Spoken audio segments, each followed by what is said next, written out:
திருவண்ணாமலை மலையில் கனமழையால் நேற்று மாலை ஏற்பட்ட மண் சரிவில் பாறைகள் உருண்டு வீடுகளின் மேல் விழுந்தது. வஉசி நகர் 11வது தெருவில் வசிக்கும் ராஜ்குமாரின் வீட்டின் மீது ராட்சச பாறை விழுந்து வீடு மண்ணுக்குள் புதைந்தது. மண் சரிவும் ஏற்பட்டு மழை நீருடன் வீடு மொத்தமாக மூடியது. இதில் ராஜ்குமார் வயது 36, அவரது மனைவி மீனா வயது 26, அவர்களின் குழந்தைகள் கௌதம் வயது 9, இனியா வயது 7. ராஜ்குமாரின் உறவினர் மற்றும் பக்கத்து வீட்டு குழந்தைகளான வினோதினி வயது 14, ரம்யா, மகா வயது 12 என 7 பேரும் சிக்கிக் கொண்டனர். மண் சரிவை தொடர்ந்த பகுதியினர் மீட்கப்பட்டு முகாம்களில் தங்க வைக்கப்பட்டனர். கணக்கெடுப்பின் போது 7 பேரும் காணாமல் போனது தெரிந்தது. சம்பவ இடத்தில் 7 பேரையும் தேடினர்.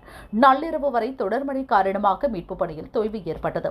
இன்று காலை தேசிய பேரிடர் மீட்புக் குழு வேகத்தில் மீட்புப் பணியை துவங்கியது. 12 மணி நேர தேடுதலுக்கு பின் மாலை 6 மணி அளவில் சிறுவன் கௌதம் உடல் மீட்கப்பட்டது. தொடர் மீட்புப் பணியில் சிறுவன் உடல் கிடைத்த அதே பகுதியில் 6 பேரின் உடல்கள் மீட்கப்பட்டது. மண் சரிவுக்கு முன் அனைவரும் ஒரே அறையில் இருந்தது தெரியவந்துள்ளது.